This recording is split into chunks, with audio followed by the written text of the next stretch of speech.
Hello दोस्तों। पिछले video में हमने टाटा टेक की पूरी एनालिसिस करी और इस वीडियो में हम देखेंगे कि आपको रिटेल, एसएचएनआई या बिग एचएनआई कैटेगरी में किस कैटेगरी में अप्लाई करना चाहिए और कितने लॉट्स की एप्लीकेशन लगानी चाहिए। टाटा टेक के आईपीओ को आए 2 दिन हो चुके हैं। आइए हम देखते हैं कि पहले 2 दिनों में कितना सब्सक्रिप्शन गया। रिटेल कैटेगरी में पहले दिन 5 गुने के आसपास और दूसरे दिन तक 11 गुना। शेयर होल्डर कैटेगरी में पहले दिन 9 गुना और दूसरे दिन तक 20 गुना। एसएचएनआई में पहले दिन 11 और दूसरे दिन 27 साढ़े 27 गुना। बिग एचएनआई कैटेगरी में पहले दिन 12 और दूसरे दिन लगभग 33 गुना सब्सक्रिप्शन जा चुका है। अब पहले 2 दिनों के आधार पे हम इसका प्रोबेबल सब्सक्रिप्शन निकालेंगे तीसरे दिन के एंड पर।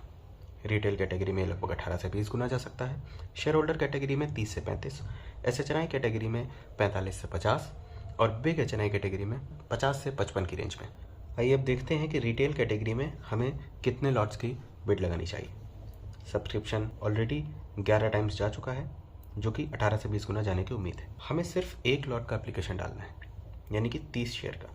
एक लॉट से ज़्यादा का एप्लीकेशन बिल्कुल भी नहीं डालना है, क्योंकि वो आपके पैसे व्यर्थ जाएंगे। क्योंकि यहाँ पर सेबी का मैक्सिमम अलॉटी का कॉन्सेप्ट लगता है, यानी कि जब ओवर सब्सक्रिप्शन होता है तो आपको एक लॉट लगाओ या 13 लॉट लगाओ या 10 लॉट लगाओ, आपको मिलेगा एक लॉट ही और प्रोबेबिलिटी भी सेम रहेगी। तो क्यों ना एक ही लॉट लगाया जाए बजाय कि 2, 4, 5, 10 के। अब बारी आती है शेयर होल्डर कैटेगरी की। पिछले वीडियो में मैंने बताया था कि टाटा मोटर्स या टाटा मोटर्स डीवीआर अगर आपके पास है कम से कम एक शेयर 13 नवंबर की तारीख को, तो आप शेयर होल्डर कोटा के लिए एलिजिबल हैं। इसका फ़ायदा बेसिकली एक ही है कि आप 2 एप्लीकेशंस लगा सकते हैं सेम पैन के साथ। अभी उम्मीद है कि टोटल सब्सक्रिप्शन तीसरे दिन के एंड तक 30 से 35 गुना चला जाएगा शेयर होल्डर कैटेगरी में। इसका मतलब है कि अगर आप 13 लॉट्स की बिड लगाते हैं तो आपके चांसेस रहेंगे एक लॉट पाने के लगभग 40%। कन्फर्म्ड लॉट यहाँ पर नहीं मिलेगा क्योंकि बहुत ज़्यादा सब्सक्रिप्शन हो चुका है। अब चूंकि इस कैटेगरी में प्रोपोर्शनेट अलॉटमेंट होता है, तो अगर आपने 6 या 7 लॉट लगाए हैं, यानी कि लगभग इसके आधे लगाए हैं 13 लॉट्स के, तो प्रोबेबिलिटी लगभग आधी हो जाएगी, यानी 20% हो जाएगी। 2-3 लॉट लगाए हैं तो 10% हो जाएगी।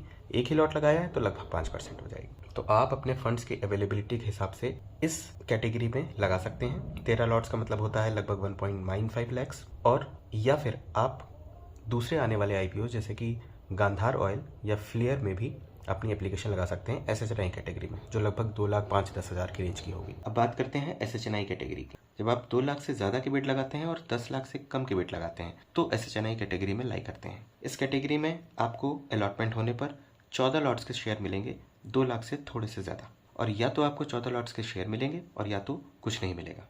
ये कैटेगरी 27 टाइम्स ऑलरेडी सब्सक्राइब्ड हो चुकी है, जो कि तीसरे दिन के एंड तक 45-50 गुना जाने की उम्मीद है। अलॉटमेंट का चांस इसमें रिटेल की तरह ही है, यानी कि इस कैटेगरी के मिनिमम लॉट्स आपको अप्लाई करने होंगे। इससे ज़्यादा अप्लाई करने की कोई ज़रूरत नहीं, क्योंकि इसका कोई फ़ायदा भी नहीं है। अगर आप 15 लॉट्स, 20 लॉट्स या 50 लॉट्स तक की बिड लगाते हैं तो भी आपको अलॉटमेंट होने पर मिलेंगे 14 लॉट्स ही, और आपकी प्रोबेबिलिटी भी सेम रहेगी।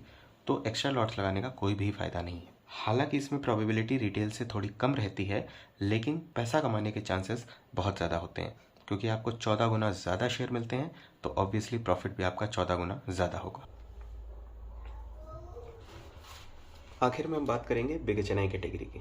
जब आप 10 लाख से ज़्यादा की बिड लगाते हैं तो ये बिग एचएनआई कैटेगरी में ट्रीट होती है। अनलिमिटेड अमाउंट तक आप बिड लगा सकते हैं। इसमें आपको 2 लाख के ही शेयर मिलेंगे, जो कि जनरली 14 लॉट्स होते हैं, कभी कभी 15 भी होते हैं। या तो आपको 14 लॉट्स मिलेंगे अलॉटमेंट में या तो नहीं मिलेंगे, बीच का कोई हिसाब नहीं है। ये कैटेगरी 32 गुना ऑलरेडी सब्सक्राइब्ड हो चुकी है, जिसके 50 से 55 गुना जाने की पूरी उम्मीद है। अलॉटमेंट में कॉन्सेप्ट एसएचएनआई या रिटेल की तरह ही होता है। मिनिमम लॉट्स इस कैटेगरी के जो हैं 67 लॉट्स उसकी बिड लगती है, यानी कि टाटा टेक के कॉन्टेक्स्ट में देखें तो 2010 शेयर्स, और आपको शेयर जो मिलेंगे वो 14 लॉट मिलेंगे। इसके ऊपर बिड लगाने की बिल्कुल भी ज़रूरत नहीं है। आप चाहें तो 70 लॉट, 80 लॉट, 100 लॉट या 1000 लॉट तक की बिड लगा सकते हैं, लेकिन उसका कोई फ़ायदा नहीं है। आपको प्रोबेबिलिटी 67 लॉट के बराबर ही मिलेगी और अलॉटमेंट भी आपको 14 लॉट्स ही होगा, वरना नहीं होगा। इसमें ऑब्वियसली शेयर्स एसएचएनआई कैटेगरी के बराबर ही मिलते हैं, लेकिन प्रोबेबिलिटी 5 टाइम्स बेटर होती है। ये जो 50 से 55 गुना दिख रहा है, ये एक्चुअल 1/10, 1/11 की प्रोबेबिलिटी जाएगी। क्योंकि आप एप्लीकेशन तो 10 की लगा रहे हैं, लेकिन आपको शेयर्स उसके 1/5 यानी 2 लाख के ही मिल रहे हैं। अगर आपको वीडियो अच्छा लगा हो तो आप लाइक और शेयर कर सकते हैं। टाटा टेक से जुड़ी किसी भी क्वेरी के लिए कमेंट्स कर सकते हैं। आईपीओस और शेयर्स के बारे में ऐसे ही वीडियोस देखते रहने के लिए चैनल को सब्सक्राइब भी कर सकते हैं।